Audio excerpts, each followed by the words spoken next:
cards here.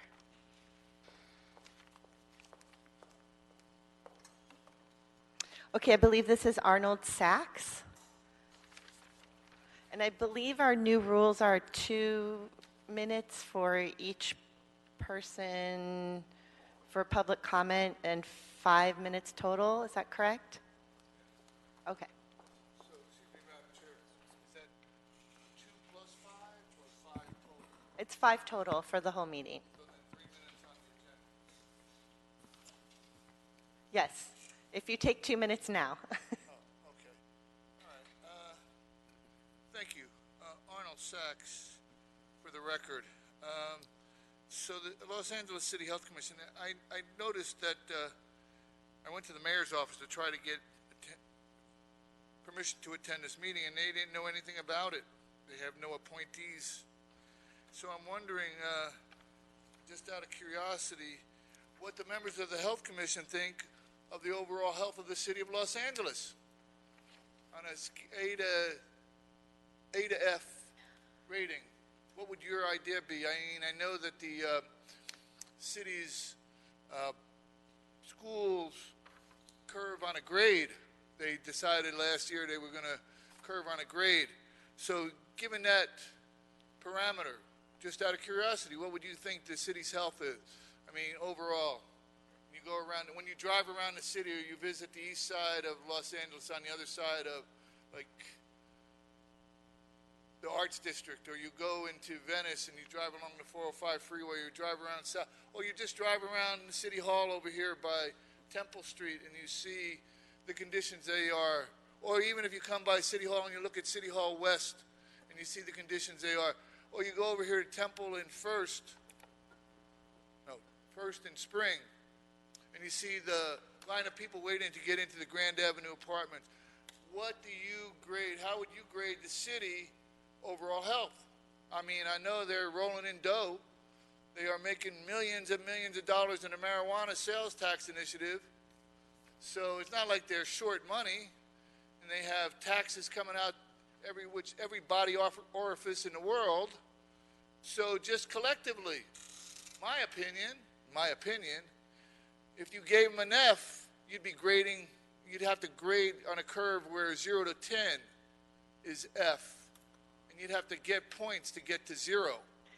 Thank you, That's Mr. just my Sachs. opinion. What's Okay, yours? we'll be, do we do public comment here? We don't do number 1? No, because, okay, I could just mention it and say, wait, we have to do public comment on it, though, right? Okay. If we don't,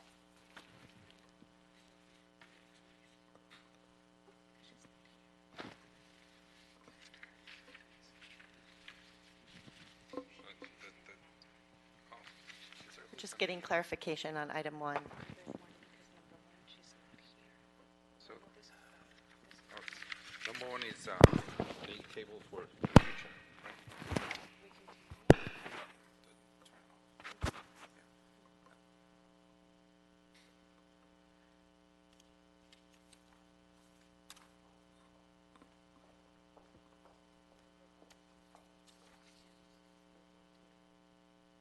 Okay, item number 1 is introduction of new commissioner, Ms. Sandra Rosado, who is not here. So is it possible to get, we don't have any public comment cards for this particular item. So can we get a motion to table this to the next meeting? Motion to table. clarification to table what, I'm sorry? Yeah, this is to table item 1, which is introduction of new commissioner, Ms. Sandra Rosado, who is not here. So can we get a second? Can I second? Great, it's been moved and seconded. All in favor to table item 1, please say aye. Aye. All opposed? Any abstentions? Okay, moving on to item number 2. I believe there are no public comment cards for that either. This is introduction of new intern, Miss Lauren Yen. Great. I believe Lauren is here and is going to give us a few comments. Hi everyone, my name is Lauren Yen and I'm a junior at the University of Southern California and I'm really grateful to be here today. Just a little bit about my background. I'm really interested in pursuing a career in medicine and health policy as my family's background has been in the healthcare field. I used to grow up working for my family's clinics and working as a receptionist for a couple years, so I got a little bit of exposure to the healthcare system. But as I continued my education at USC, I got a real taste of what it's like to pursue health policy that's one of the things I study, but also as becoming the president of the American Red Cross at USC by conducting health policy research and by also conducting research at Children's Hospital Los Angeles. And I'm really thankful for this opportunity to intern for the commission, and I'm really excited to meet you guys. Thank you so much, and we're happy to have you join us. Are there any comments from the commissioners? Question. How long will you be interning with us? For the summer. Thank you. Great, thank you. Okay. So you're going to enter your junior year, or you're finishing your junior year? I'm currently a rising junior, so I'll be for the duration of the summer and hopefully trying to continue for the remainder of my junior year. But I have to continue talking to President Vick about that. Okay, thank you. Thank you. Item number 3 is a presentation by Mike Yu, Senior Management Analyst 1, Board of Public Works, relative to the mobile pit stop program. We have one public comment card from Arnold Sachs. So, Mr. Sachs, you're declining public comment? Okay. Mr. Yu. Good evening. Good evening. Sorry. Good evening, commissioners and the representative from City Attorney's Office. And my name is Mike Yu, and I'm working for the Board of Public Works Executive Office. I'm currently in charge of mobile pit stop program and the mobile shower program, also skid row cleaning program. So today I'm going to provide an overview of the mobile pit stop program for all the commissioners. The first section I'm going to introduce some background and history of the program. In December 2017, in response to the county declared hepatitis A virus outbreak, the council authorized a mobile pit stop program. The program will focus on providing the hygiene services for the local homeless population, also provide more secure and sanitary bathroom services to the public, protect public health, also function as a re-entry program for the ex-offenders. In February 2018, and under the approval from the mayor and the council's office, the board office launched the 6-month pilot program. So in July 2018, because the positive outcome, so the council and the mayor approved to extend the pilot program to a full 1-year program, which will expire July of this year. Meanwhile, the city received $85 million funding from the state Homeless Emergency Aid Program, among which $6.5 million and the mayor's and council's approval was allocated to continue the mobile pit stop program, also launch a new mobile shower program. In order to respond to the mayor and the council's request, the board office released the request for proposal in March of this year. So the request for proposal was complete in April 17th of this year. We received so far 1 proposal. So currently the board office is negotiating with the selected proposer to reach the final term and condition for the agreement. The board office planned to start the new contract at the beginning of August. The new contract will last from August of this year to the July of next year. For the scope of services for the new contract, the first is to provide monitoring and attendance service for old bathroom locations and the mobile pit stop program.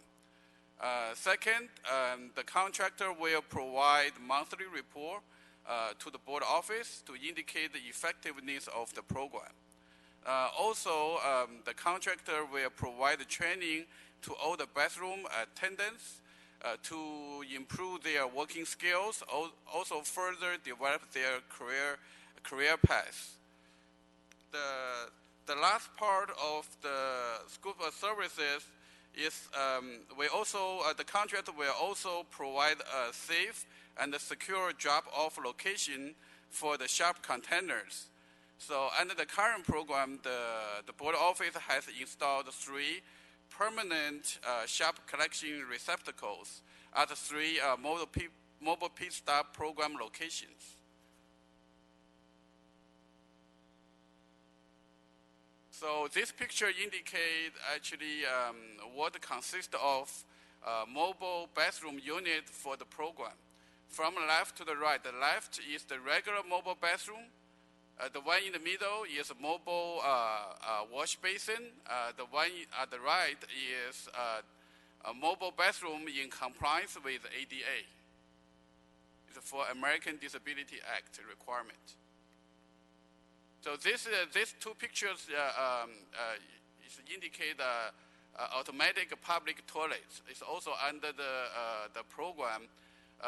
The staff standing in front of the toilet is actually the ambassadors from the contractor.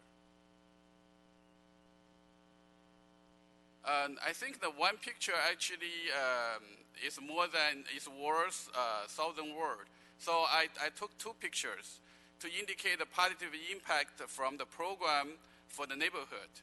So on the left is a picture indicates one of the spot before the mobile pit stop program moved in. On the right picture indicate what happened after we moved in the neighborhood. This also is the list of current locations under the program. Total is 16 locations. This is my contact information. If you have any question or concerns, feel free to call me or email me. This concludes my presentation. Thank you. Thank you. Can we move to questions from our health commissioners? You mentioned that you have one response to an RFP. That's correct. Is that from the same vendor that's been doing it, or is it somebody else? Actually, it's from the current subcontractor. It's the current contractor is responding to hope to continue their service. The reason the current contractor didn't respond is because during the RFP, the board office added in financial stability criteria.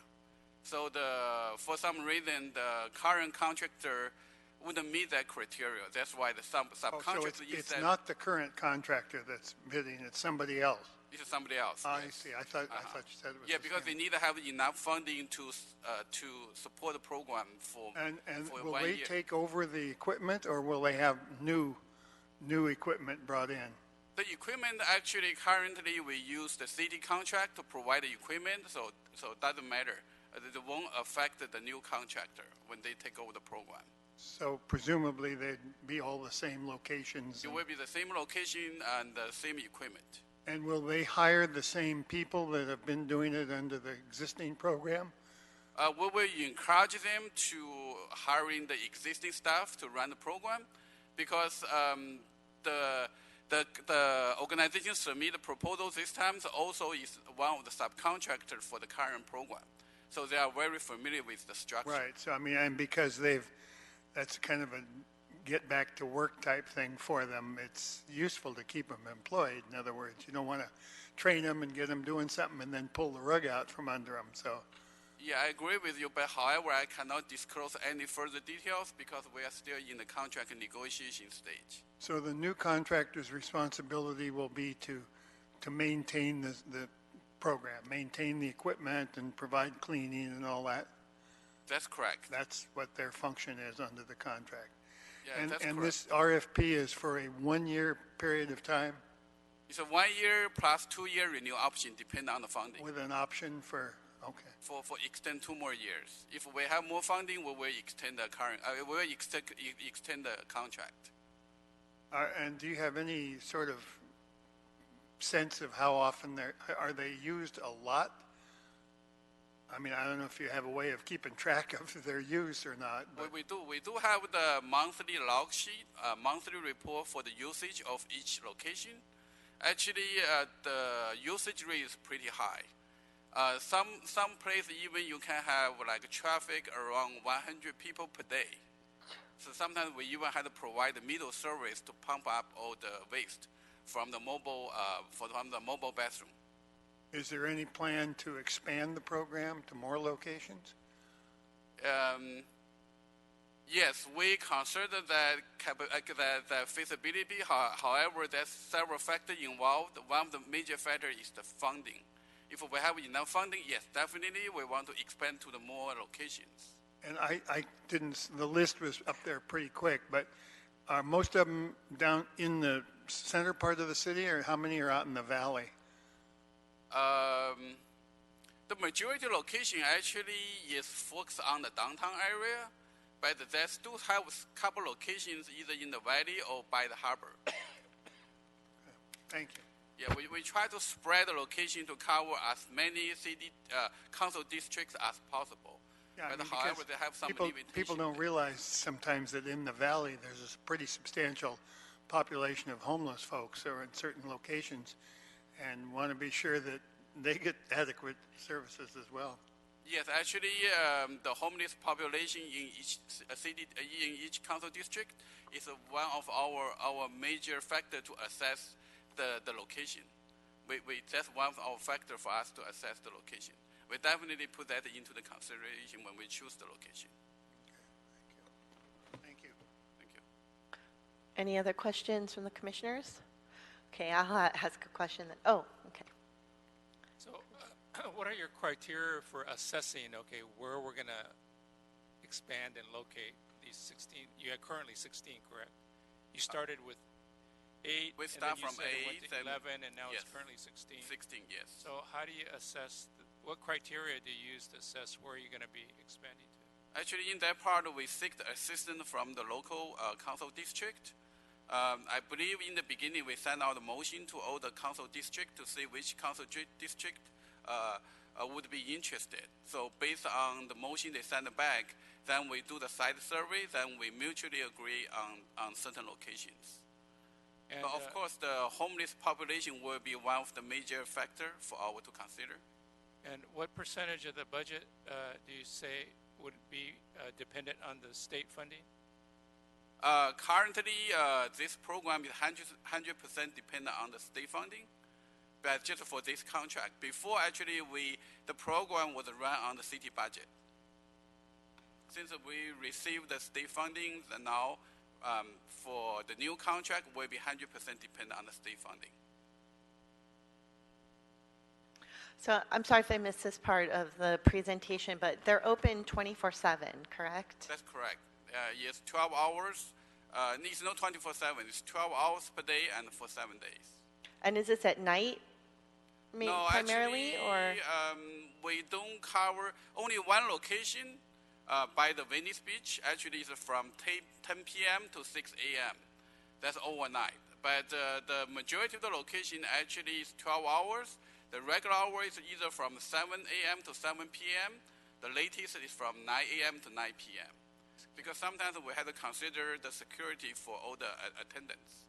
Some location is not very safe when they get into the when the lights become dark. It's not very safe. Can Somebody you would put have to the hold it slide for up 7 again that days. show the 16 locations so we can see? This is the 16 locations. So that means primarily for these locations that people who are homeless cannot use restroom facilities at night. Yes, because the equipment we don't leave there overnight. So after schedule is over, the city contractor will come over to pick up the mobile bathroom and will deliver again the next day. Okay, great. Any other questions? Do the council members respond? My understanding is criteria for expansion sites. is based on information or motions sent to the council members, and if they respond, to That's have some correct. in their district. Is that correct? That's correct. Do all the council members respond? Looks like there isn't in every council district, based on this. That part of information I had to go back to double check because I'm kind of new to the program. So before me, there's another project managers handling the first contract. So that part I have to double check. Could I, But I did survey I didn't really do the site selection for the mobile pit stop program, but I did do the site survey for the mobile shower program. For my personal experience, some city district doesn't have a heavy homeless population in that district. Maybe that's why some didn't really respond. which one of those is in the valley? Because I don't see any street numbers or names that.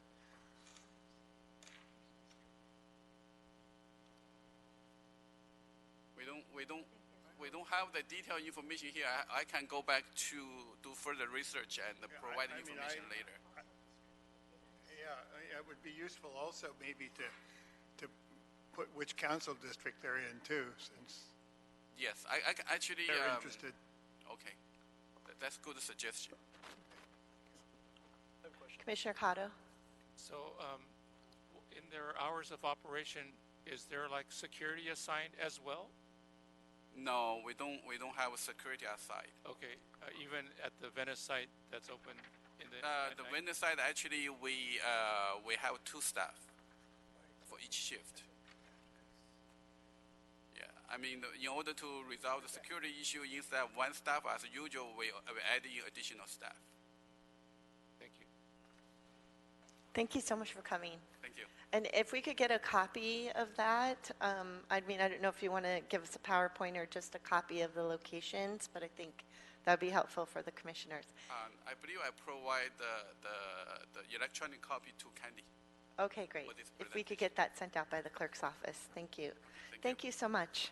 Okay, moving on to item number 4, we have a presentation by Dr. Berg relative to the use of LAC USC Medical Center as a potential housing site. I have one comment card, and this is for Mr. Arnold Sachs.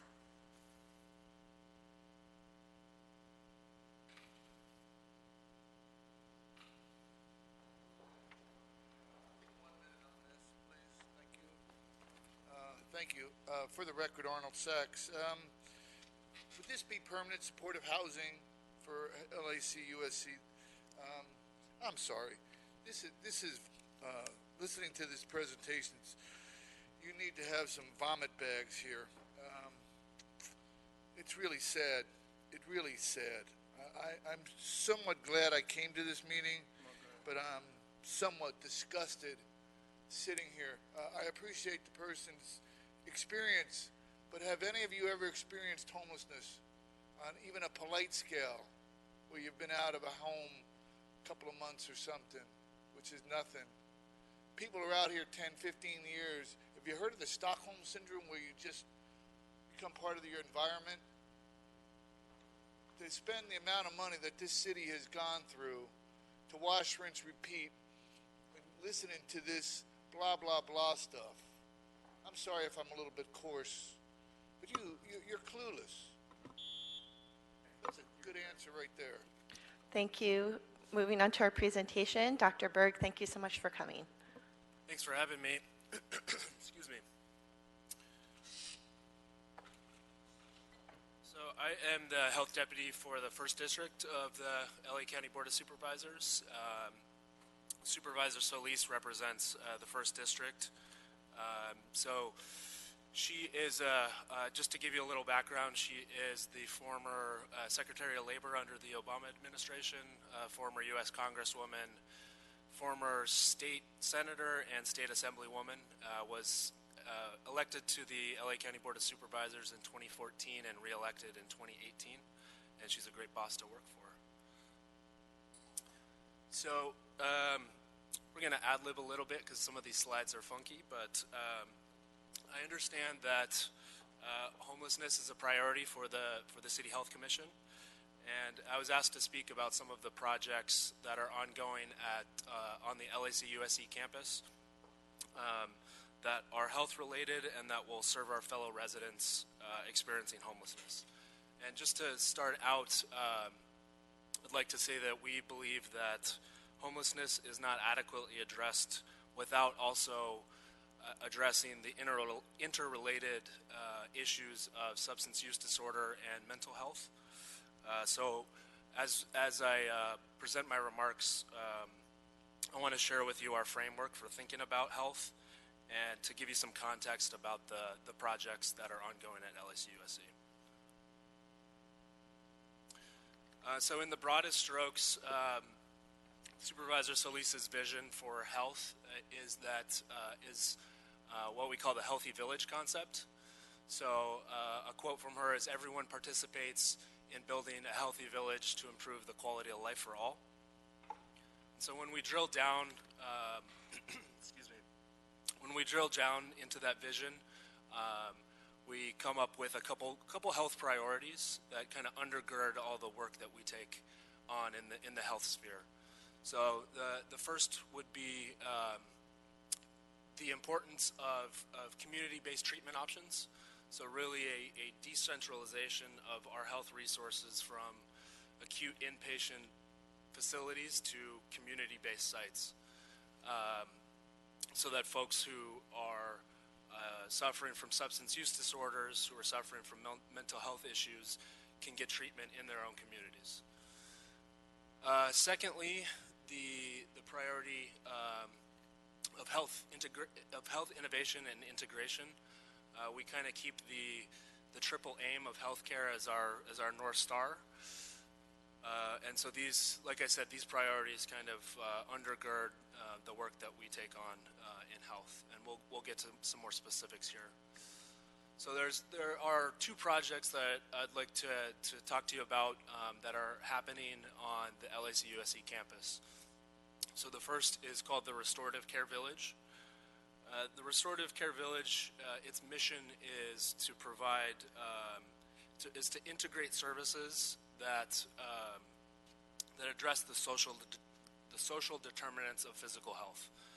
So that would include substance use disorders, mental health, workforce development, and other wraparound services.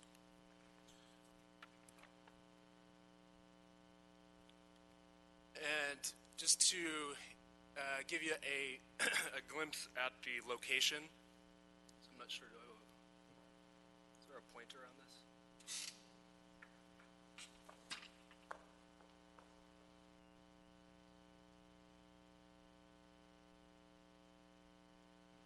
All right. So if you can see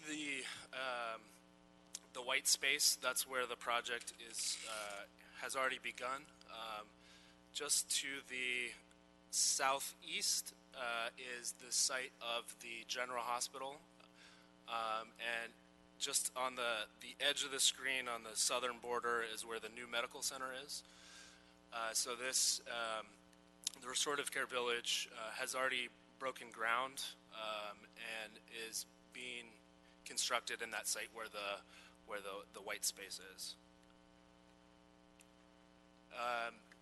So the project is going to be built out in phases. The first phase, like I said, has already begun, and the first phase consists of recuperative care beds as well as crisis residential treatment beds. And so the recuperative care beds are, you guys may know of this, but they are essentially clinically enriched interim housing beds. So there will be 96 of those available. Essentially, the use for them will be for patients who are experiencing homelessness who required acute inpatient treatment in an inpatient hospital setting, but who no longer need that acute inpatient care, but cannot be safely discharged to a shelter or to the streets. So this is kind of a step-down space for patients who are going to require, whether it be wound care, whether it requires access to outpatient appointments.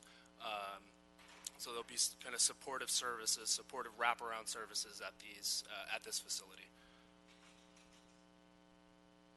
And I should say that we will be, the expected opening date will be in the winter of 2020.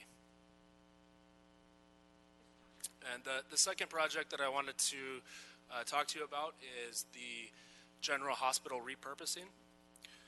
So, as most Angelinos know, and for anybody who's seen the opening credits to the soap opera General Hospital, this is really a spectacular building. So it was initially opened in 1933. It's 1.5 million square feet. It's 19 stories. And since the Northridge earthquake in 1994, it has not been providing any direct patient care services. So after that earthquake, the county, the county committed to opening a new medical center, which opened in 2008. And since then, the hospital's been, this facility's been very underused. There are several admin offices, a wellness center, but essentially, like I said, we're not providing any direct patient care services out of this building. And so in November of 2018, Supervisor Solis authored a motion which passed at the Board of Supervisors to study the feasibility of transforming this building into housing for homeless, low-income, and high-need populations. The feasibility study is currently underway. I do want to note that this is a complex project that's going to consider factors such as the historic adaptive reuse rules, housing financing, engineering and seismic retrofitting, environmental planning, and a robust community engagement. So though I don't have any details on the study yet, I will tell you that there is broad consensus at the county to repurpose this county asset in a way that is consistent with the historic mission of the General Hospital, which is to serve the most vulnerable residents in our community. The feasibility study will be complete later this year, and we'll have more details at that time. But I'm optimistic that we'll be able to give this historic building a new life and a new way to serve our community. And speaking of homelessness and kind of what my office is doing in this sphere, I just wanted to point out that besides these two large capital projects going on at LAC USC, the supervisor is very focused on addressing homelessness.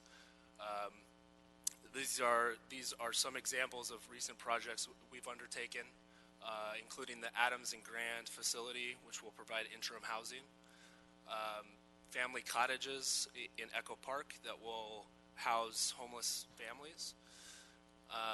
There's a study underway to utilize the Bob Hope Patriotic Center for interim housing, and Supervisor Solis has been at the forefront in advocating for the expansion of mobile showers and shelters across LA County.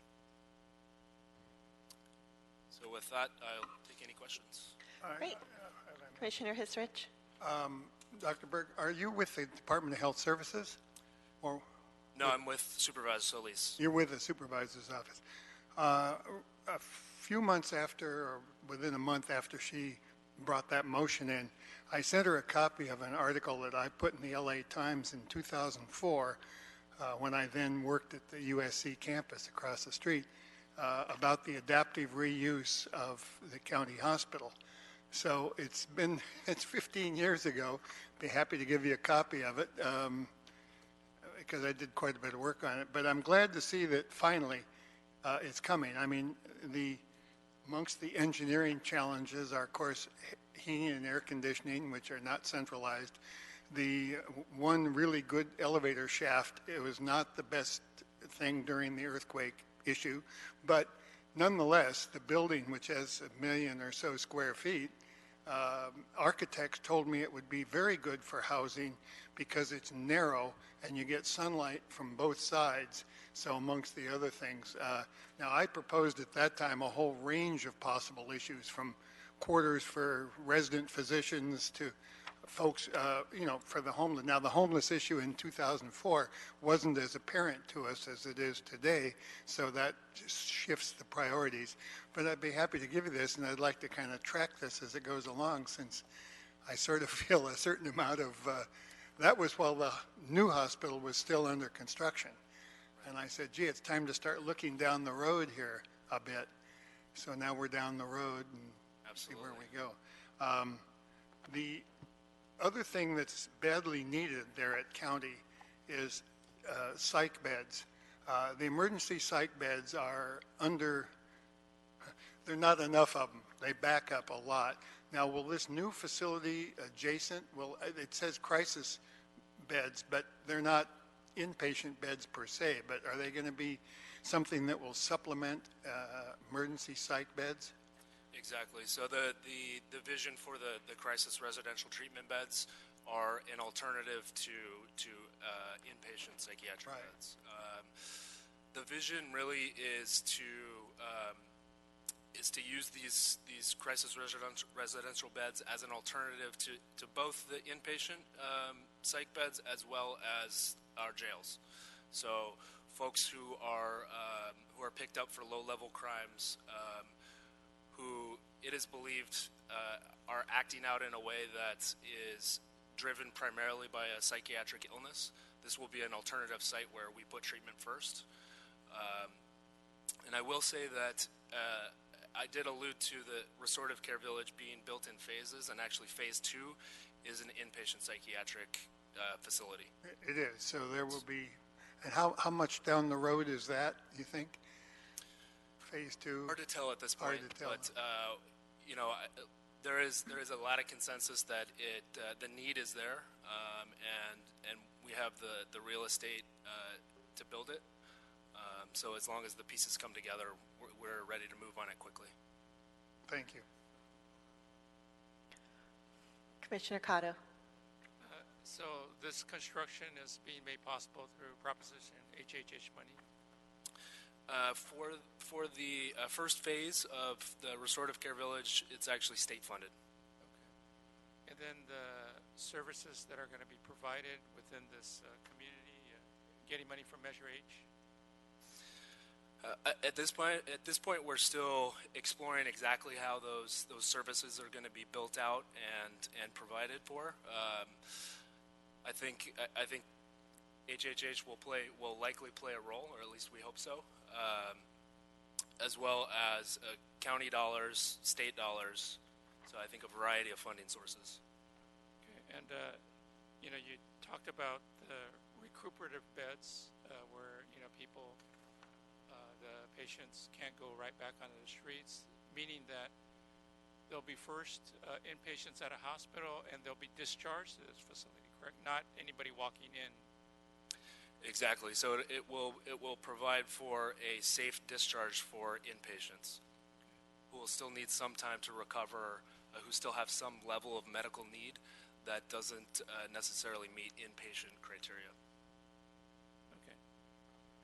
I have a few questions. First of all, please thank the supervisor for all this great work. So I'm going to work backwards. For the general hospital repurposing, is that for permanent supportive housing? Yeah, so that's what we're studying it for at this time. So whether it's interim housing, whether it's permanent supportive housing, I think likely a combination of both. But like I said, the details, we're still kind of studying it and how it will be funded.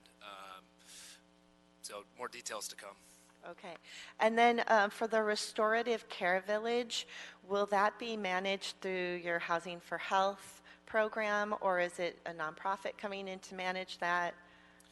Not entirely clear at this point, but likely it will be the County Department of Health Services. Great. And then you were saying that comes from state funding. Do you know what funds it actually is pulled from? I can get back to you with the details. I don't recall off the top of my head. Okay. Okay, I think that's all the questions that I had. Are there any further questions from the commissioners? Thank you so much for letting us know about this. This is fantastic. Thank you. Thanks. Okay, moving on to item 5 of our agenda, which is discussion and/or action relative to a draft letter to the mayor regarding additional trash containers on Skid Row. Mr. Arnold Sachs, I have a card for you for public comment. Yes, thank you. I'll take 1 minute on this, please. Thank you. Arnold Sachs for the record. Yeah, I saw that you had this in your minutes for February 2019, and we are in June, so we are moving right along. But I'm really concerned about the trash containers. Doing the math for the shower program, it comes to $500,000 a month for the shower program. And then in a fascinating bit of whatever, the Board of Public Works had the same item, and I mentioned something about they were considering some condominiums in South Los Angeles, 700 units, and I'm thinking at approximately 1 shower for all those 700 units, comparable kind of ratio. But more importantly, if they put the trash containers out and they spend state money on this, there is nothing in this about picking the trash containers up and emptying them. That is a real problem, because that's how the city works, and that's how you're working it. Tough crowd. Thank you so much. Okay, commissioners, we have a letter that a few of us who are on a, not really an ad hoc committee, but just a couple of us got together and drafted this. And it's just basically asking for an increase in rat-proof trash cans, style trash cans. Many of you have heard about the typhus outbreak. There's a lot of trash on the streets. Funny, because we decided to do this before it actually hit the LA Times, and then there were a number of stories that came out in a number of news outlets. But it's definitely needed there.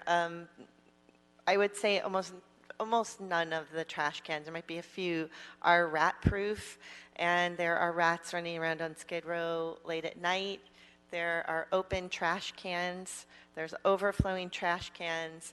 It's definitely a problem that deserves the Health Commission weighing in on it. And I'm just wondering if there are any questions or if we want to move to a motion.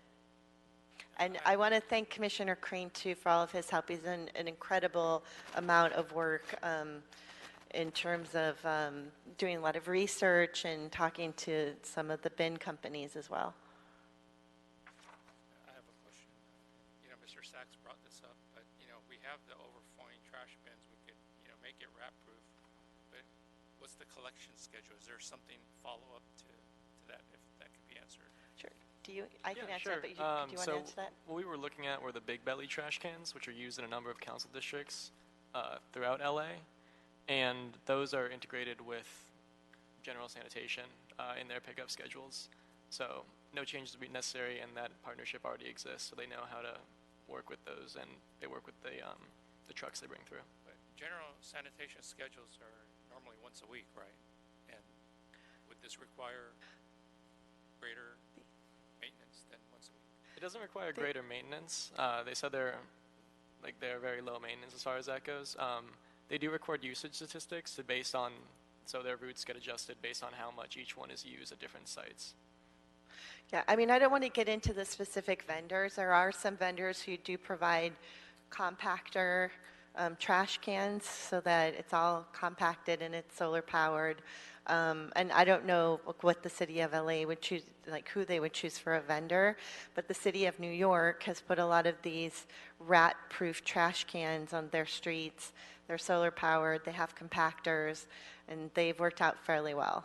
So, but I think weighing the incidence of typhus, which has even come into these halls here, I think that weighing that, I would rather see an increase in terms of the pickup schedule than I would having people have typhus and have outbreaks here in Skid Row and at LA City Hall. And I would like to move Okay. Can I second that? Okay, it's been moved and seconded to approve this letter that is going to the mayor of Los Angeles. Any further discussion? Okay, all in favor, please say aye. Aye. Oh, great. And we'll add all of the commissioners' names on, including the new folks who have come on. All opposed? Any abstentions? Great, thank you so much. So we will move on to item number 6, which is a discussion and/or action relative to a draft letter to the Los Angeles City Council regarding support of Senate Bill 276, which I believe is to end medical, or not end medical exemptions, but to push medical exemptions for vaccinations up to the Department of Public Health. We have one comment card from Mr. Arnold Sachs. And you have 1 minute left on your time. Yes, thank you again, Arnold Sachs. And from the crowd of people in the audience, I wouldn't worry about calling too many other people. But listening to this meeting actually remind me of Casablanca. Everybody knows Casablanca, that famous scene where the police commissioner comes into Rick and says, we're closing down your casino because of gambling. I'm shocked to find out that there's gambling going on in the casino. And then his aide comes back and says, here's your winning, commissioner. But actually, this is a pretty good accent. To be honest with you, I heard this in the County Board of Supervisors, and one of the few things. It says here, vaccination exemptions are carefully reviewed by a qualified designate. I'm thinking about food. I'm not thinking about people. I'm thinking more in food. Because if you vaccinate people to prevent them from being ill, you should be vaccinating your food. Free range doesn't necessarily mean good conditions. You could have free range in a junkyard. You could have free range in a dog pound. You could have free range anything. That doesn't qualify you to know what Thank you so much. being eaten. One other thing. I went into a Rouse once, and I'm sorry, your time is up, they Mr. have. Sachs. Yeah, I know. My time is up. But notice was Thank you. this additive is put in your food to keep it from bubbling.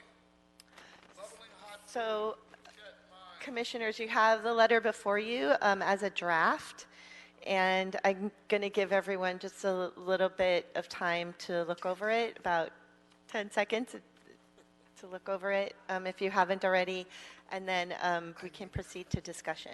Just take it, that's that thing.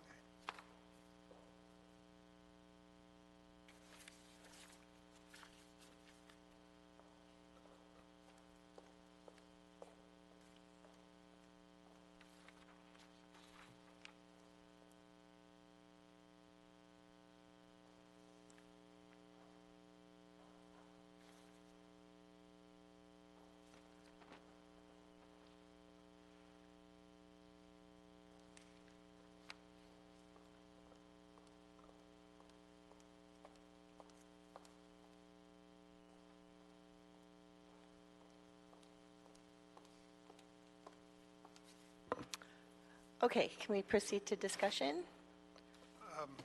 I would just make one possible addition in the 1, 2, 3, 4th paragraph where it says something about, I'm sorry, the one above that. It says reviewed by a qualified designate of the state for legitimacy. I would say medically qualified. I don't want an administratively qualified person to make the determination. So just to be clear for this particular letter, this is a support letter for SB 276 as written. So if we pass this, what we're saying is that we support it. And that means the legislation in any iteration in the future, we would sort of be on record. I suppose this would go then to the city council, and we would be on record supporting it.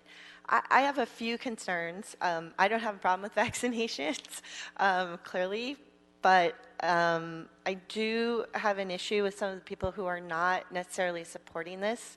The governor made some comments at the Democratic State Convention, which was a week and a half ago, basically stating, and his purview as Department of Health, was basically not supporting this particular piece of legislation. We right now mandate that there are vaccines or that children are vaccinated to get into public and private school, and that the only other option would be a medically necessary exemption. And I think the governor didn't feel comfortable, I guess, being a dad, but also the governor who's appointing the head of the Department of Public Health, who didn't feel comfortable having that person, I guess, questioning or second guessing a pediatrician or a doctor who feels that it's medically necessary not to have vaccines. I know that this would be, I mean, the CDC has recommendations, but some of those would be children who are on chemotherapy, children who have had bone marrow transplants. So there are a number of carve-outs, and I think the worry was that a lot of these, the questioning of doctors and pediatricians would end up getting backlogged at the state level. So I know that was a question. And then Senator Ben Allen, our state senator who co-authored the vaccine bill for the public and private schools, also abstained from this because he felt that part of the negotiations that they had made to get the vaccine bill through was that there would be, at the discretion of doctors, medical exemptions. So I have concerns about this. I would be fine holding this over to the next meeting if we needed to do a little more research. But given that, the person that I would normally go to on vaccines is Senator Ben Allen, and he wasn't supportive of this. And our own governor isn't supportive of this. So I think given that, I kind of have reservations. Okay, can I say something? Yeah, Commissioner Cotto, and then we'll go to... I think she raised her. Oh, okay, Commissioner Estrada. Based on the information that we just received, haven't had an opportunity to really review this and would like to obtain more information. So I would concur to hold off on this so that we could have the opportunity to obtain more information, ask questions, and really be able to make an informed decision at perhaps the next or another meeting. Yeah, Okay. I agree. Yeah, Commissioner Cotto? Yeah, my wife is a pediatrician, and she believes that vaccinations are important. But like each child's constituency is different. There are kids that are stronger and kids that are weaker. Those that are, for example, going through chemo or something. And she was outraged that they're going to have a non-medical person question her judgment, and she was infuriated by that. So unless, if we're going to support this as is, unless, as Commissioner Hisrich, said he wanted the medically qualified, I would agree with that. But, as written, I wouldn't be able to vote in approval for this. Right. Yeah, Okay, I Commissioner Crane? concur it needs more work, and it's kind of a lot to digest this afternoon. Yeah, and it's... Generally, I'm in favor of as much vaccination as we can achieve, but we know that there is a bit of a group of physicians who are pretty pliable on granting exemptions, and so that's troublesome. But on the other hand, if a child is genuinely, compromised in some way that the vaccination causes a problem, I'd like that to be recognized, but I want somebody that knows what they're doing to make the judgment, not a person that's not qualified, and it doesn't really, well, I haven't read the full bill to know exactly the qualifications of the reviewer, so I think that's another reason for us to hold off and maybe take a look. Great. Commissioner Crane? So I can speak a little bit more towards it. So I wrote this and wanted to bring it forward. Totally okay if no action is brought on this today, if we want to push it off, or if no action is taken at all. But I was hoping to at least have it as a matter of discussion, since it's something that's really important happening in state politics. And I also apologize for the very late notice. I only learned last week that it would have to be a referral letter of support. So I thought, okay, we'll write something up, talk about it today, maybe talk about it next month. And also very sorry about the Senate Rules Committee document only coming out today. That's a result of the Brown Act. I just didn't send it along with the draft. The reason I felt compelled to bring this forward and at least have a conversation, a colleague of mine at an LA city hospital lost a patient recently who was too young to be vaccinated from measles. So I felt that it was at least worth having a conversation about what this legislation is and expanding access. But obviously, we haven't been able to do the research. This was brought up last week. So totally okay with tabling it, pushing it off to the last meeting. But I would ask that everyone comes prepared to discuss it next meeting. Great. Did you want to make that motion? Yeah, so I'll motion Okay. for that to table to next month. Yeah. I'll second it. Okay, it's been moved and seconded to table item number 6 to the next meeting. Any other discussion? Okay, all Can in we bring in some favor? people that can maybe speak about this? Yeah, we can definitely invite some speakers. All in favor, please say aye. Aye. All opposed? Any abstentions? Okay, great. Thank you so much. Items for future discussion. I think maybe we should have a pro and con on SB 276. Are there any other suggestions that we have for the next meeting that we can pass along to Commissioner Vick?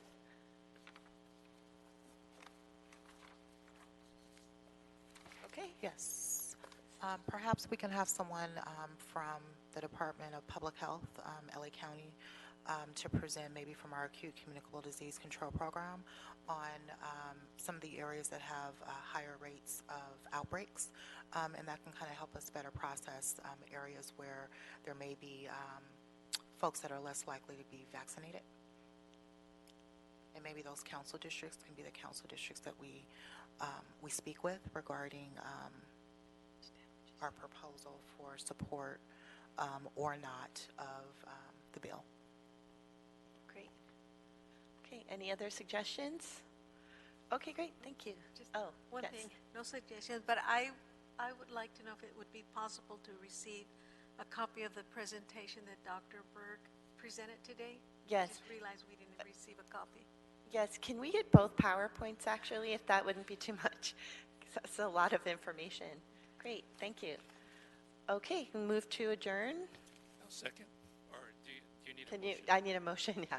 Make the motion. Okay, moved and seconded for adjournment. Great, and I don't think we need a vote on that. Great, thank you so much.